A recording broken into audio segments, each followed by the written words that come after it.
de hoy estaba previsto las complicaciones inmediatas de la cirugía laparoscópica.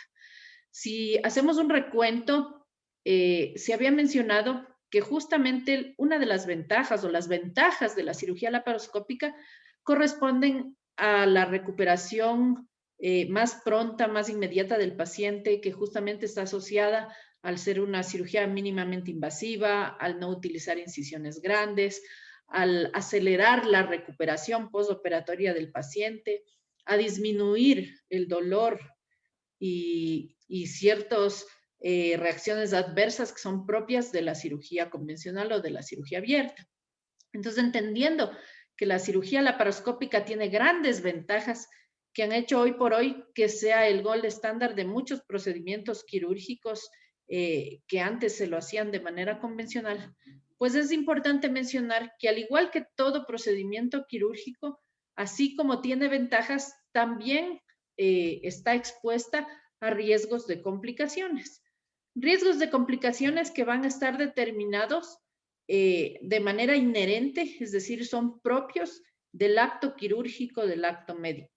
Vamos a tener factores que van a depender tanto del procedimiento quirúrgico como de la condición del paciente, de los recursos con los que se encuentre, de los insumos, ¿no es cierto?, del instrumental con el que se encuentre, y también de la curva de aprendizaje o de la experiencia del personal que desarrolla el procedimiento laparoscópico. Entonces, en este sentido, es importante mencionar que en la actualidad, así como ha evolucionado la tecnología, también ha evolucionado el conocimiento de las personas y el público, el auditorio, el paciente que llega a nuestra consulta a diario, ya no es el mismo paciente que años atrás llegaba, ¿no? Que prácticamente ignoraba todo sobre el procedimiento quirúrgico, ignoraba los detalles de la enfermedad, sino que ahora tenemos ya un público que es mucho más ilustrado, que es mucho más leído, que tiene a la mano tecnologías y recursos como el Internet. Y entonces es un paciente que ya llega con preguntas, ya llega con inquietudes más fundamentadas, incluso llega con alternativas quirúrgicas. Y entonces nuestro deber es estar debidamente informados para poder evitar la distorsión de la información y evitar la mala información. No es raro que cuando uno explica el procedimiento quirúrgico y justamente hablamos del tema de complicaciones, pues los pacientes ya hablan del tema de garantías. Y entonces al personal de quirófano, al personal quirúrgico, al cirujano, pues le preguntan, ¿qué garantías, doctor, usted me da de que el procedimiento va a salir bien, de que no va a haber ninguna complicación? Y entonces es un tema bastante álgido porque como ustedes saben, nosotros no somos actores de un procedimiento únicamente mecánico, ¿no? Y entonces nosotros al hablar de garantías, nosotros no podemos decirle al paciente, yo le garantizo que nada va a pasar, porque el solo hecho de estar sometido a un acto quirúrgico ya involucra un riesgo que puede ser leve o puede ser severo, dependiendo del tipo de procedimiento quirúrgico que se vaya a realizar, dependiendo si es algo programado, si es algo de emergencia, si es un paciente joven o es un paciente anciano, si es un paciente que tiene no comorbilidades. Entonces, el tema de complicaciones es un tema que no podemos hacernos los ciegos ni los sordos. Es un tema que tenemos que abordar, que tenemos que conocer y que tenemos que saber enfrentar. Porque la garantía que nosotros podemos dar a nuestros pacientes no es que no suceda nada, sino es la garantía de ofertar un procedimiento de calidad.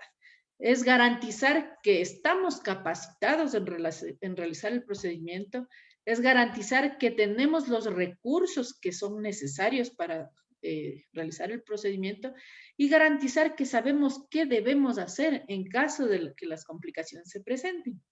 Entonces, ese es un tema que es muy álgido, pero que tenemos que manejar adecuadamente. Entonces, dentro de este contexto, al finalizar el tema de instrumentación en la cirugía laparoscópica, es importante también tratarlo por todo lo que se ha mencionado.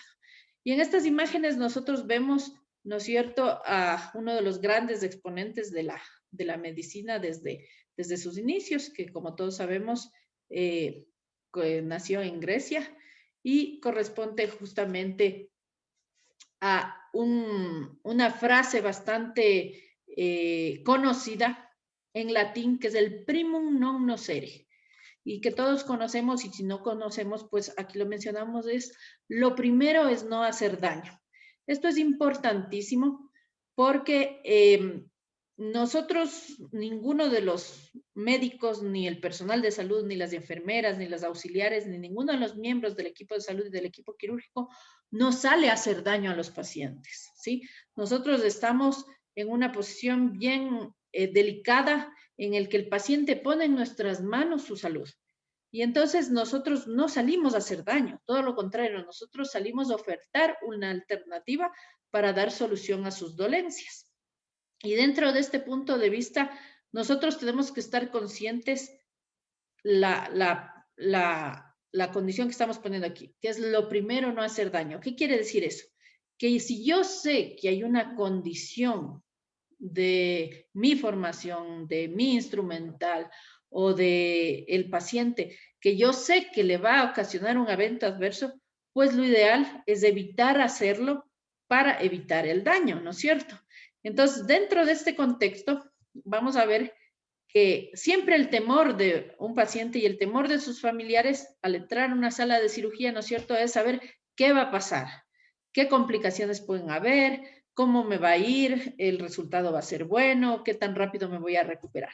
Entonces, dentro de ese contexto es importante decir qué es una complicación primero, qué definimos una complicación, porque si nosotros hacemos un recuento de las clases anteriores, habíamos visto mucho de temas de cambios fisiológicos que se producen y hay que hacer una diferencia, ¿no? Porque los cambios fisiológicos justamente son mecanismos de adaptación del organismo para enfrentar a una agresión que puede ser la hipertensión abdominal, que puede ser el neumoperitoneo, que puede ser la anestesia, puede ser la insuflación con CO2, pero el organismo trata de compensar esos cambios que se están produciendo para mantener su fisiología. Y para compensar estos cambios, pues el médico anestesiólogo trata de manejar los parámetros y tal es así que en la mayoría de los casos nosotros ni siquiera nos damos cuenta que estos cambios se dan, porque son pequeños, porque son imperceptibles, porque el paciente los compensa. Entonces, hay que diferenciar que aquellos cambios son fisiológicos, pero en cambio una complicación médica, es en cambio un resultado desfavorable, que puede ser de una enfermedad, de una condición de salud o de un tratamiento. Y por lo tanto, las complicaciones pueden afectar negativamente el pronóstico o el resultado de la enfermedad, dependiendo de la magnitud con la que se hayan presentado o si es que esta es una complicación leve o es una complicación severa. Entonces, entendiendo que una complicación va a ser una condición médica que es propia del acto médico y más aún del acto quirúrgico, pues es importante familiarizarse con cuáles son las complicaciones más frecuentes en la cirugía laparoscópica, cuáles son las causas por las que se producen y probablemente qué acciones podríamos tomar. Entonces, si nosotros hacemos una analogía con este gráfico y vemos cuál es el riesgo de fallecer de un paciente que sufre un accidente de tránsito, de una persona que sufre un accidente de tránsito, y vamos a ver que el riesgo de fallecer de un paciente que sufre este tipo de accidente es de 1 en 5,000. Es decir, de 5,000 personas que sufren un accidente de tránsito, una de ellas puede fallecer por la magnitud de las lesiones que sufre. Si nosotros hacemos una analogía, ¿cuál sería el riesgo de nosotros tener una complicación fatal durante una cirugía laparoscópica? Dice la literatura, esto es bastante variable, que podría ser de 1 en 100,000. Es decir, nosotros tenemos más probabilidades de fallecer en un accidente de tránsito que en el momento que seamos sometidos a una cirugía laparoscópica. Es decir, tanto la tecnología, los avances en la tecnología y los diferentes recursos han determinado que la cirugía laparoscópica sea una cirugía bastante segura. Sin embargo, como todo procedimiento quirúrgico, está sujeto a una curva de aprendizaje, es decir, el número de procedimientos controlados, tutorizados que el personal involucrado requiere para estar capacitado en realizar el procedimiento quirúrgico con una tasa de complicaciones aceptable. Tal es así que es lógico pensar que habrá más riesgo de complicaciones en aquellas instituciones que, por ejemplo, realicen docencia, en donde haya médicos en formación, porque parte del actuar médico, parte de su formación, justamente va a ser estar sometidos a este procedimiento quirúrgico. Sin embargo, en la actualidad, pues ahora se habla mucho del entrenamiento, del endotraining que se llama, en donde ya se establece como requisito para que un cirujano en formación realice este tipo de procedimientos, el ya realizar el procedimiento de manera experimental en cajas de entrenamiento, que eso de alguna forma ha reducido la curva de formación y por lo tanto hace que los procedimientos sean más seguros. Adicionalmente, la tecnología ha evolucionado, tenemos, como vimos en clases previas, torres de última generación, imágenes excelentes en definiciones bastante altas, incluso en tercera dimensión. Cada vez los trócares se van mejorando, tienen menos riesgos, son más seguros, tienen ciertos aditamentos, ciertos dispositivos de seguridad.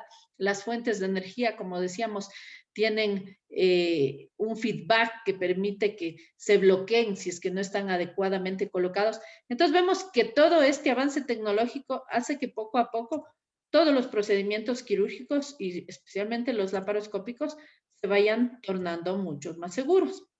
Entonces, ¿qué consideraciones generales hay que tener en cuenta? Que las complicaciones que se producen en la cirugía laparoscópica pueden estar asociados a ciertos factores, como la inducción del neumoperitoneo, es decir, cuando nosotros iniciamos la colocación de la aguja de Verres o de los trócares, el sitio de punción donde se colocan los diferentes puertos de ingresos, la técnica transoperatoria, es decir, si tenemos una técnica más depurada, un trato gentil de los tejidos, todo eso va a determinar un mayor o menor riesgo de complicaciones transoperatorias. El espectro de las complicaciones, como decimos, puede ser leve a severo. Leve como que nos sangre un puerto laparoscópico y que lo controlemos inmediatamente, o que tengamos una lesión vascular que le exsanguine al paciente y que tengamos que de manera inmediata recurrir a una conversión a cirugía abierta. Entonces, como vemos, el espectro es bastante amplio. Sin embargo, la frecuencia de presentación de este tipo de complicaciones es bastante baja, pero no está por demás tratarlas porque así sea una en 100,000 que se presente o una en 10,000 o una en 100, dependiendo del tipo de lesiones, pues el saber cómo actuar nos va a permitir o prevenirlas o poder tratarlas en caso de que se presente. Y la alta sospecha diagnóstica, conociendo la fisiopatología de este tipo de enfermedades. Entonces, desde el punto de vista de los factores que pueden influir en la presentación o no de una complicación inmediata en la cirugía laparoscópica, como hemos mencionado, tenemos la técnica quirúrgica, la exposición adecuada. Recordemos que la exposición estaba determinada por varios factores, por un lente que tiene que estar limpio, ¿no es cierto? Un lente que no tiene que estar nublado, que no tiene que estar sucio, que no tiene que estar empañado, una fibra óptica que tiene que estar dando la iluminación adecuada, si es que está muy doblada, si es que está rota, si es que no aporta la cantidad de luz necesaria, disminuye la exposición adecuada. La magnitud del neumoperitoneo, si no tenemos un neumoperitoneo adecuado porque el paciente no está bien relajado o no tenemos un flujo o un funcionamiento adecuado del insuflador, todo eso va a determinar una exposición inadecuada. O la contextura propia del paciente, si tenemos un hígado exageradamente grande en un paciente obeso o en un paciente con un hígado graso, pues probablemente esa falta de exposición adecuada puede ser un factor de riesgo para que se produzca una complicación. Procesos inflamatorios.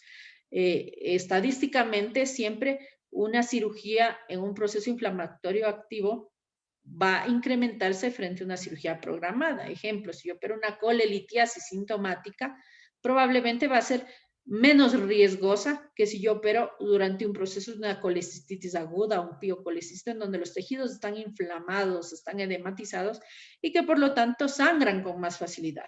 Y de ahí la importancia de explicar todo esto tanto al paciente como a los familiares antes de iniciar el acto quirúrgico. Variantes anatómicas.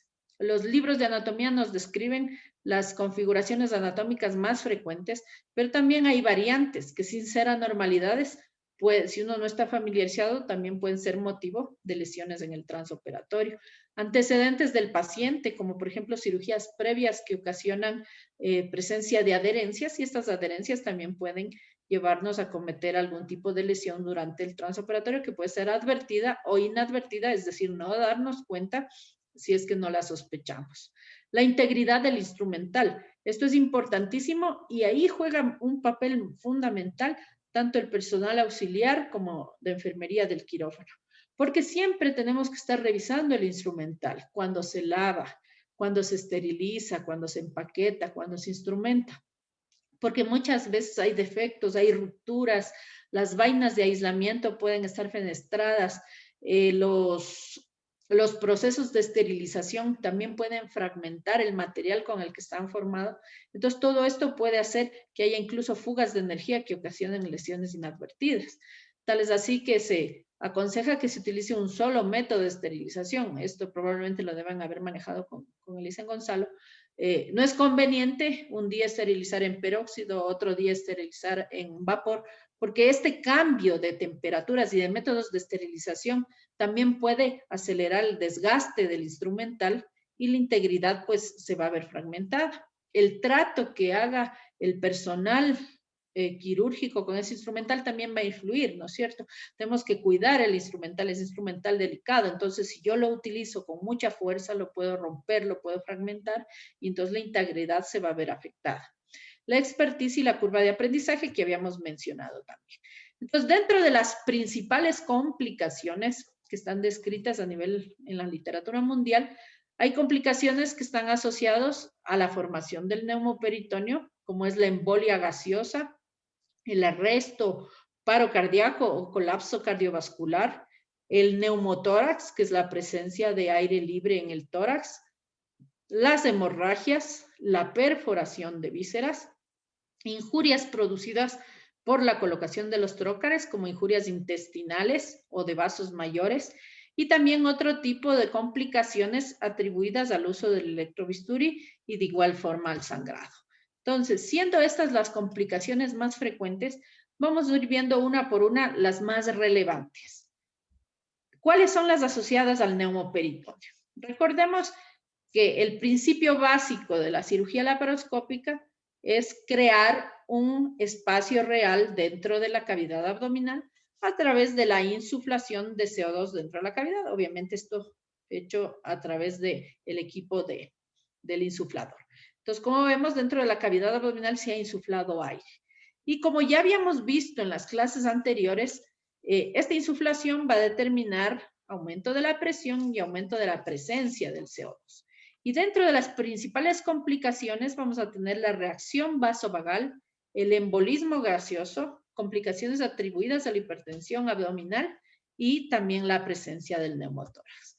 Entonces, si hablamos un poquito de la reacción vasovagal, lo que vamos a tener es que en el momento que nosotros insuflamos de gas la cavidad abdominal, ¿no es cierto? Estamos estimulando las vísceras dentro del abdomen y de manera muy especial se estira el peritoneo. Habíamos dicho que el peritoneo es una membrana que recubre tanto la pared del abdomen como los órganos intraabdominales y que cumple algunas funciones, dentro de ellas la reabsorción, y la distensión de esta membrana activa ciertos receptores que de manera refleja dan una reacción vagal. La reacción vagal va a estar caracterizada por bradiarritmias, es decir, el corazón, si hacemos una distensión exagerada, dicen la literatura que puede ser con presiones intraabdominales de cerca a 20 milímetros de mercurio, que de acuerdo a lo que hemos revisado, esas presiones no deberíamos manejar. Pero hay pacientes en los que probablemente por alguna condición premórbida o una alteración, pues sean más sensibles y con presiones menores puedan dar esta reacción vasovagal en la que el corazón lata más lento de lo normal. Entonces a eso llamamos una bradiarritmia, una bradicardia. O incluso también puede ocasionar una asistolia. Asistolia quiere decir que el corazón puede dejar de latir. Estas complicaciones son complicaciones raras, justamente la prevalencia de estas complicaciones de 1 en 100,000 personas sometidas a la laparoscopía.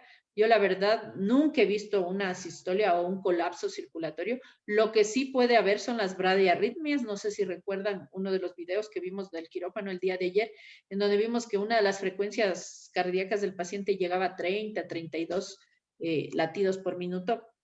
Entonces, si es que esas complicaciones se presentan y no actuamos a tiempo, pues estas sí podrían ser fatales, ¿no?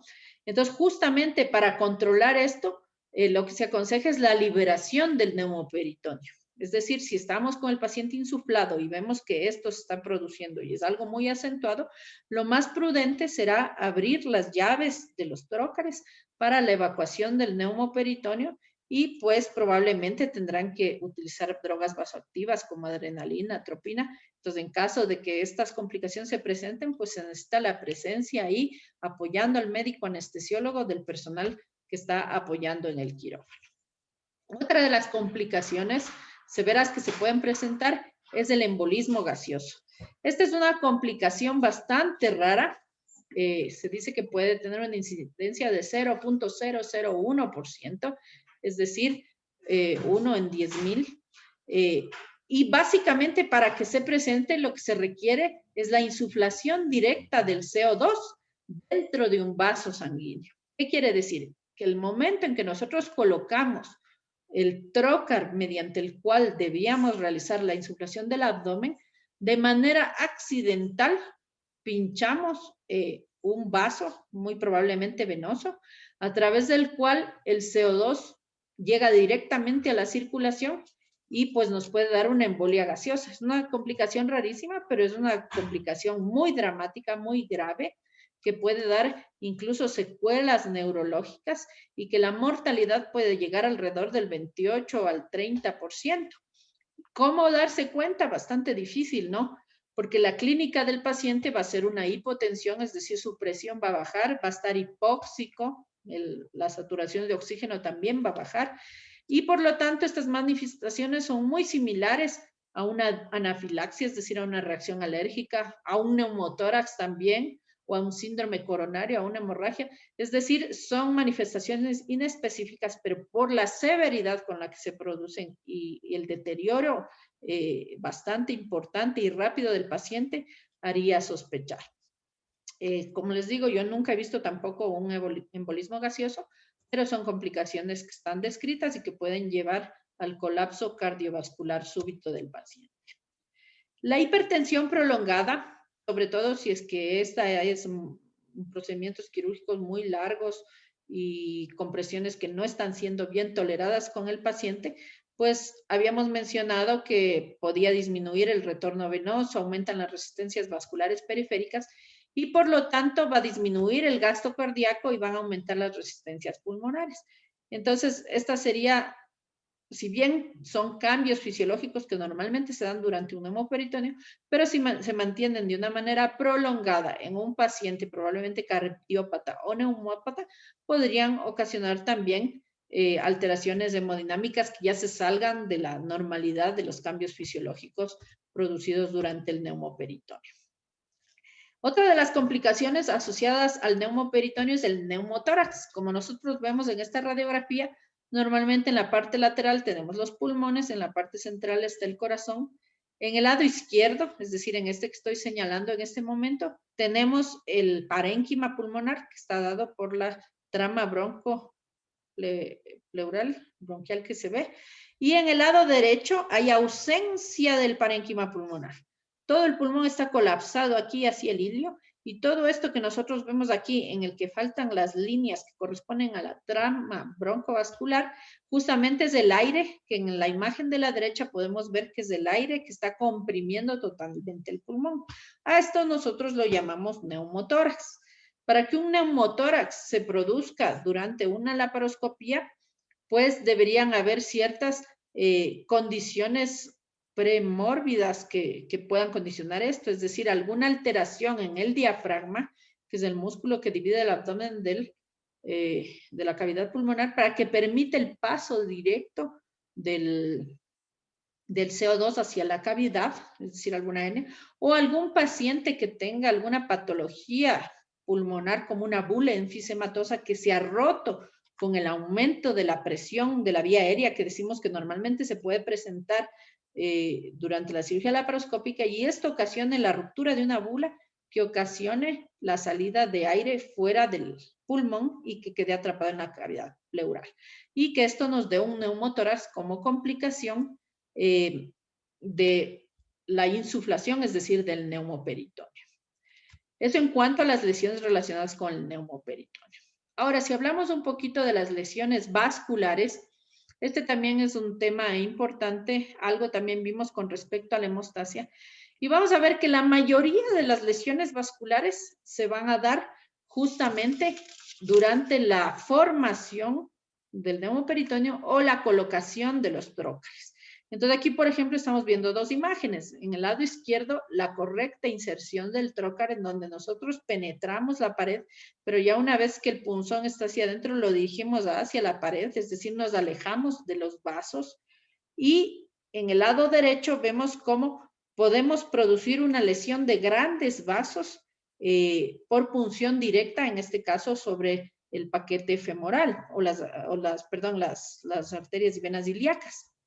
Entonces, las complicaciones vasculares también son raras, suceden del 0.01% al 64%, es decir, menos del 1%.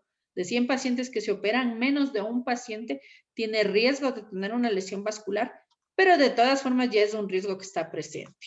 En el caso de los grandes vasos, como la aorta en este caso, la vena cava inferior o los vasos ilíacos, el porcentaje, como digo, no supera el 1%. La que sí es más frecuente es la lesión de los vasos de la pared abdominal, acá, a este nivel, y sobre todo a nivel de la arteria epigástrica inferior. Este porcentaje puede ir del 0.2 al 2% de pacientes, es decir, de 100 pacientes que se operan, probablemente en 2 pacientes podemos lesionar de manera incidental, de manera involuntaria, los vasos que decurren a través de la pared abdominal. Pero cualquiera de ellos ya constituye una lesión vascular. Las lesiones vasculares son unas de las más temidas, ¿no? Porque pueden dar inestabilidad hemodinámica. Hemos escuchado casos de pacientes que se han lesionado los grandes vasos y pues, ¿cómo sospecharlo? Primero porque el sangrado va a ser tan importante que la actividad, los parámetros hemodinámicos del paciente se van a alterar de manera importante y de manera aguda. Adicionalmente, como estas estructuras vasculares se encuentran en el retroperitoneo, pues al nosotros meter la cámara podemos ver la formación de un hematoma retroperitoneal. Entonces, esto de manera general en cuanto a las lesiones de los vasos. Entonces, esto recordando uno de los videos que vimos el día de ayer, donde se produce una lesión vascular en el que esta lesión vascular no es de los grandes vasos ni tampoco es de la pared abdominal y no es producida por la introducción de los trócares, sino que es una lesión vascular que se produce ya por la manipulación directa del cirujano frente a los pedículos vasculares. Entonces, en el caso de las lesiones vasculares, requerirán la atención del equipo quirúrgico, se deben prever los insumos, todos los insumos que ya habíamos visto de hemostasia el día de ayer, pues ver los que apliquen para ese caso, el monitoreo del paciente, establecer una estrategia de manejo y, de ser necesario, realizar la conversión de la cirugía. En este sentido, es importante que siempre que nosotros entramos en una cirugía laparoscópica, no está por demás conocer que debemos tener a la mano siempre un equipo de cirugía abierta por cualquier eventualidad, que puede ser por alguna complicación o simplemente porque el acto quirúrgico no progresa, hay cierta dificultad y se considera prudente la conversión. Cada vez el riesgo de conversión es menor, pero no está por demás saber que si es que la necesidad se genera, la institución debe tener el equipo de cirugía abierta. Es inconcebible que una clínica, que un hospital tenga el equipo de cirugía laparoscópica y no tenga las pinzas o el equipo de cirugía convencional, porque de requerirse el uso del mismo, pues este tiene que estar a la mano. De igual forma, habíamos visto también el día de ayer la presencia de un sangrado dependiente de un vaso de la pared. En este caso decimos que el riesgo de estos sangrados son del 2%. Generalmente el control de estos sangrados puede ser con el mismo electrocauterio o en el caso de que persista, ya en el posoperatorio se puede insuflar el bag de una sonda Foley para hacer compresión y cohibir el sangrado. Es en cuanto a las lesiones vasculares. Vamos a ver que otra de las lesiones o complicaciones inmediatas de la cirugía laparoscópica es la lesión de víscera hueca y dentro de esas la lesión intestinal es la más frecuente. ¿Cuáles son los factores que contribuyen? Un neumoperitoneo insuficiente. Caemos en lo mismo que habíamos mencionado anteriormente. Si tenemos un neumoperitoneo insuficiente, significa que no hay una buena exposición. Si no hay una buena exposición, si yo no veo bien dónde estoy metiendo los trocales, puedo también lesionar, incluso con más frecuencia. La lesión de las asas intestinales es la lesión más frecuente de la cirugía laparoscópica, que puede producirse hasta en el 0.6%, es decir, corresponde al 50% de complicaciones de la cirugía laparoscópica, puede corresponder a una lesión intestinal. Que si es que esta es advertida, es decir, se la ve en el transoperatorio, pues es susceptible de corregirse inmediatamente y evitar otro tipo de complicaciones a futuro. Y si no se la toma en cuenta o no se la advierte, pues sí podríamos tener un incremento en la morbimortalidad del paciente. Las lesiones intestinales pueden ser ocasionadas por los mismos trócares.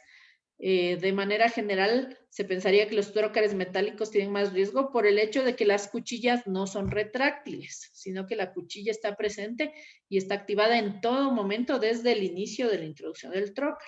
Son las ventajas por las cuales han evolucionado la tecnología en los trócares, en donde vemos que ya los actuales, los desechables, tienen una cuchilla retráctil. Es decir, que al momento que pasa la resistencia a la aponeurosis, la cuchilla se retrae justamente con el objetivo de tratar de disminuir este tipo de lesiones. Obviamente, si no se utiliza una técnica adecuada, sea trócar desechable o metálico, con cualquiera de ellos podemos causar una lesión si es que no tenemos el cuidado de introducirlos de manera adecuada.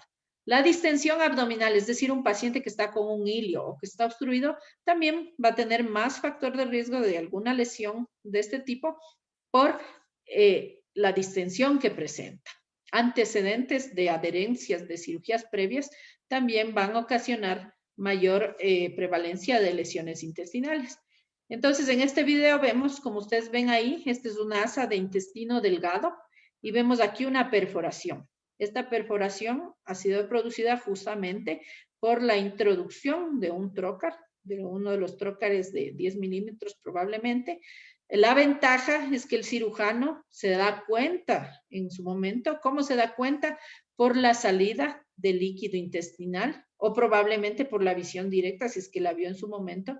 Entonces, la ventaja de identificar adecuadamente y a tiempo es que el cirujano y el equipo quirúrgico puede realizar la rafia y la corrección de esta lesión en el transoperatorio de manera inmediata sin mayores repercusiones, ¿sí? La puede realizar una sutura. Aquí vemos otra lesión. Vemos que este paciente es un paciente que tiene adherencias. Como ustedes ven, aquí hay una asa de intestino que está adherida a la pared. Por lo tanto, a pesar de que se haga el neumoperitoneo, el asa no baja, no desciende, se queda muy cerca de la pared y esto ha ocasionado que durante la introducción de un trócar se produzca la lesión incidental. De igual forma, si es que se la advierte en el transoperatorio, no es una contraindicación de continuar en cirugía laparoscópica porque se puede resolver de la misma forma y se continúa el procedimiento quirúrgico. Lo más lamentable sería justamente pues que la lesión no se percate en el transoperatorio y que por lo tanto eso determine que esa fuga de líquido intestinal ocasione posteriormente una peritonitis secundaria que requiera una reintervención. Es decir, estamos nuevamente agregando una morbimortalidad adicional al paciente por la cual él no acudió, pero que el riesgo de esa perforación es justamente inherente a los factores que habíamos mencionado, ¿no es cierto? Que el paciente tenga adherencias al tipo de trócar que se utilizó, si es que estaba distendido el abdomen. Entonces, todo eso nosotros informamos al paciente con anterioridad. Adicionalmente, complicaciones en cuanto a perforación de vísceras huecas, pues también pueden haber complicaciones de la vejiga si colocamos los trócares en una posición muy inferior, muy pegados hacia la sínfisis, o si no tenemos el cuidado de que el paciente haya realizado la micción antes de ingresar a la sala de quirófano. Entonces, de ahí la importancia del tema de la verificación de la lista de cirugía segura, en donde nosotros identificamos varias cosas y pues cuando recibimos al paciente, saber que el paciente no debe acudir con objetos extraños, que no debe estar con prótesis dentales, que no debe tener objetos metálicos, anillos, aretes, ese tipo de cosas, y que tiene que haber ido al baño antes de ser sometido a la cirugía. Entonces, todo esto nos va a ayudar a disminuir el riesgo de lesiones de vísceras huecas, en este caso las urológicas. Otra de las complicaciones que vamos a tener son las complicaciones térmicas. Las complicaciones térmicas van a estar dadas justamente por el uso de los medios de energía, especialmente la cirugía monopolar, como recordaremos, ese tipo de energía es la que más complicaciones puede dar, porque la dispersión de la energía es mayor. Recordemos que puede llegar incluso hasta el centímetro del lugar original donde se aplica. ¿Y por qué situación se pueden dar este tipo de lesiones térmicas? Hay algunos factores. Primero, la aplicación del electrodo en un lugar no deseado. Me explico. Yo quiero cauterizar una zona específica en el hígado, pero resulta que ese rato no estuve atento, regresé a ver otro lado y aplasté el pedal. Y resulta que el electrodo estaba en contacto con el intestino. Entonces, a eso nos referimos con una aplicación del electrodo en el lugar no deseado. Yo estoy topando con el electrodo, no en el sitio donde quiero quemar o cauterizar, y accidentalmente quemo una víscera. Por eso lo recomendable es no aplastar el pedal hasta no estar en contacto con el tejido que se va a quemar. Entonces sería uno de los factores que de manera involuntaria e incidental puede ocasionar una lesión térmica. Otro factor, por ejemplo, sería la vía eléctrica de retorno restringida. ¿Qué quiere decir? Recordemos la primera clase que recibieron conmigo con respecto a las fuentes de energía, donde hablábamos que la energía monopolar necesariamente tiene que seguir un circuito en donde la energía entra por el electrodo, pasa a través del tejido y regresa a través de la placa neutra hacia la consola, hacia la fuente de energía. Entonces, si nosotros realizamos, por ejemplo, una colecistectomía en donde ya tengo disecado totalmente la vesícula, totalmente el conducto, y el órgano está unido únicamente por la arteria cística hacia el resto del pedículo, y nosotros quemamos la arteria, corremos el riesgo de que toda la energía pase desde la arteria y que decurra por la vía biliar en su afán de que la energía salga hacia el exterior. Entonces, ahí lo más adecuado será utilizar otro medio de hemostasia que no sea la electrocirugía, sino la colocación de clips, sea de polímero o de titanio. Entonces, de ahí la importancia de conocer esto para saber qué recurso debo utilizar para evitar lesiones inadvertidas. El recalentamiento de la punta del electrodo activo. Recordemos que el electrodo puede ser el gancho, el hook, puede ser la espátula, pueden ser las mismas pinzas monopolares, y con el uso estas se llenan de detritus, y esos detritus, ese tejido carbonizado que se queda adherido a las pinzas, puede evitar que haya un paso adecuado de la energía y que el instrumento se recaliente. Entonces, este recalentamiento puede fragmentar la cubierta, el aislante del electrodo monopolar, y también pues puede sobrecalentar el tejido. Entonces, lo indicado es la limpieza durante el transoperatorio de la punta en el momento que estos residuos están quedando, justamente para facilitar la conducción de la energía y evitar las lesiones térmicas. Defectos en el aislamiento. Recordemos que existen esta cobertura, ¿no es cierto? Esta vaina, que es un aislante, a través del cual el inserto de trabajo viene por la mitad. Y recordemos que el dispositivo monopolar se encuentra en el mango, a través del cual está conectado el cable. Entonces, como ustedes ven en esta imagen, aquí en la periferia tenemos la punta de una Grasper o una Maryland, puede ser, y ustedes ven cómo está replegado aquí la parte del recubrimiento del plástico, de este polímero que recubre a la pinza. Entonces, eso quiere decir que esta parte de acá distal está descubierta. Entonces, si yo aplico energía térmica, en vez de que salga por la punta, corro el riesgo que salga por los lados, y si está en contacto con algún órgano o alguna víscera intraabdominal, puedo tener también lesiones térmicas. Otro factor, la transmisión de la corriente a otros instrumentos conductores. Por ejemplo, aquí tenemos la presencia de un trócar metálico, ¿no es cierto? Y a través del trócar, o de plástico, pero a través de él tengo la óptica. Y recordemos que la óptica también es metal. Entonces, si yo aplico la energía topando accidentalmente la óptica, pues a través de la óptica puede haber una fuga de energía que ocasione la lesión térmica de los tejidos. Otra de las lesiones que vemos aquí es el acoplamiento capacitivo. Veamos aquí. Vemos cómo la energía está siendo aplicada desde el electrodo monopolar en su porción distal para hacer hemostasia en el hígado y sin embargo vemos acá cómo un trocar metálico está produciendo fuga de energía y nos quema este tejido de acá al lado. A esto llamamos acoplamiento capacitivo, que es aquella capacidad mediante la cual dos cuerpos que son conductores, en este caso el metal del monopolar y el metal del trocar metálico, a pesar de no estar en contacto directo, puede haber fuga de energía. Muy probablemente la vaina esta de recubrimiento, alguna fenestra debe tener, y a pesar de no estar en contacto, pues este acoplamiento capacitivo hace que la energía fugue y que nos ocasione lesiones que sean inadvertidas.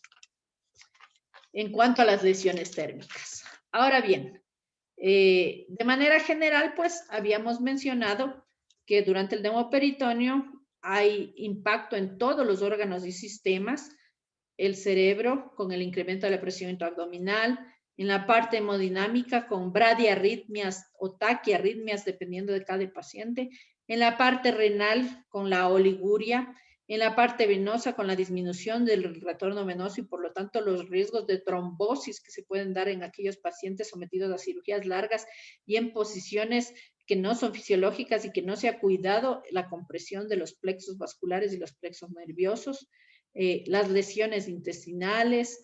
Tenemos también la afectación del parénquima hepático, justamente por lo que habíamos mencionado, la disminución del flujo portal y por lo tanto la isquemia aguda del hepatocito que puede dar cierta afectación a este nivel y las lesiones pulmonares asociadas al aumento de la presión intraabdominal. Recordando que todo esto corresponden a cambios fisiológicos, pero que en ciertos pacientes con factores de riesgo, comórbidos, obesos, si no se manejan adecuadamente, cualquiera de estos cambios que normalmente son fisiológicos y que son reversibles, pueden desencadenar la inestabilidad de alguna enfermedad subyacente que pueda darse.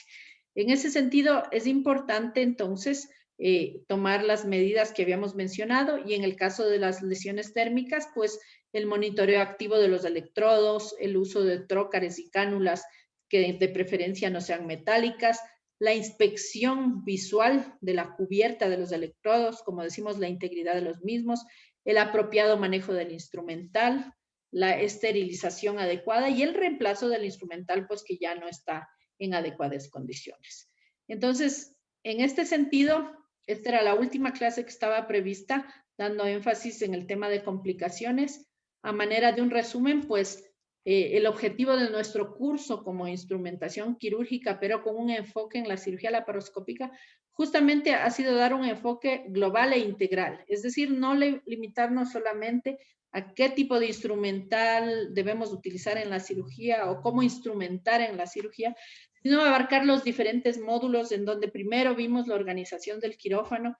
Sabemos que para que un quirófano esté bien organizado, lo primero que tenemos que conocer son las áreas, las zonas, las estructuras, las normas arquitectónicas con las que deberíamos contar, las normas de seguridad en el quirófano para evitar los riesgos laborables y preservar la seguridad de nuestro paciente, aplicar la lista de verificación de cirugía segura, que es importantísima justamente para disminuir la presencia de eventos adversos prevenibles.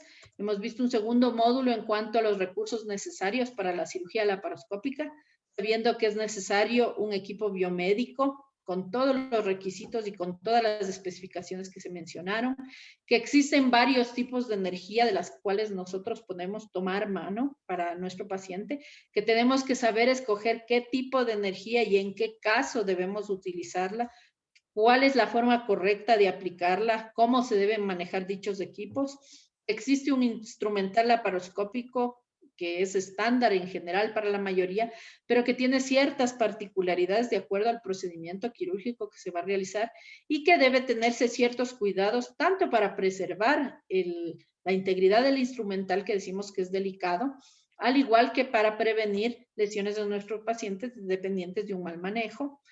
Se ha revisado también los dispositivos médicos específicos para cirugía laparoscópica. En un tercer módulo vimos, especialmente conmigo, los fundamentos de la cirugía laparoscópica, sabiendo que es necesario conocer estas bases para saber cómo obrar, cómo instrumentar, cómo circular, cómo apoyar al equipo quirúrgico de una manera adecuada. El neumoperitoneo ocasiona cambios fisiológicos que también son importantes de conocer, que para una adecuada técnica quirúrgica hay varios abordajes y estos van a depender del procedimiento quirúrgico que se vaya a hacer y que se debe tener una triangulación adecuada y una visión adecuada de las estructuras para realizar un procedimiento quirúrgico de calidad. Existen varios posicionamientos de acuerdo al tipo de cirugía que vamos a realizar y que es importante no solo preservar la salud del paciente, sino también adoptar posturas ergonómicas para evitar el cansancio y la fatiga del personal de quirófano y con ello evitar los desenlaces adversos como secuela de un cansancio físico y mental. En el último módulo como transoperatorio, se ha visto que hay técnicas sépticas que se deben emplear, que hay que instrumentar de acuerdo a las exigencias que la cirugía laparoscópica requiere. Se deben tomar en cuenta las consideraciones anestésicas, tanto para el manejo del paciente como para apoyar al médico anestesiólogo, quien es el que está haciendo factible que nosotros como cirujanos y como equipo quirúrgico podamos realizar un procedimiento quirúrgico. Existen alternativas para poder ofertar una hemostasia en el transoperatoria y que estos recursos deben estar presentes y preverlos con anticipación para evitar tener apuros en el transoperatorio. Existen complicaciones inmediatas que se pueden producir, como son las que hemos tratado en la clase de hoy, y que es relevante conocerlas para saber cómo actuar y de manera preferible saber cómo prevenirlas en lo que a nuestro trabajo respecta. Me gustaría dejarles como última frase la que menciono aquí. El que trabaja con las manos es un artesano, el que trabaja con la mente es un científico, el que trabaja con el corazón es un artista. Pero justamente nosotros quienes trabajamos en un procedimiento quirúrgico, en un quirófano, debemos trabajar con las manos, con la mente y el corazón, porque nuestros pacientes son nuestra razón de ser y el ofertarles una cirugía segura, una cirugía de calidad, basada en el conocimiento, en una actitud responsable, en un trabajo en equipo coordinado, justamente va a permitir que nosotros como equipo quirúrgico tengamos el éxito o el fracaso en nuestra cirugía. Hasta aquí lo que estaba preparado para el día de hoy. Quedo atenta de las preguntas e inquietudes que se puedan haber generado, agradeciendo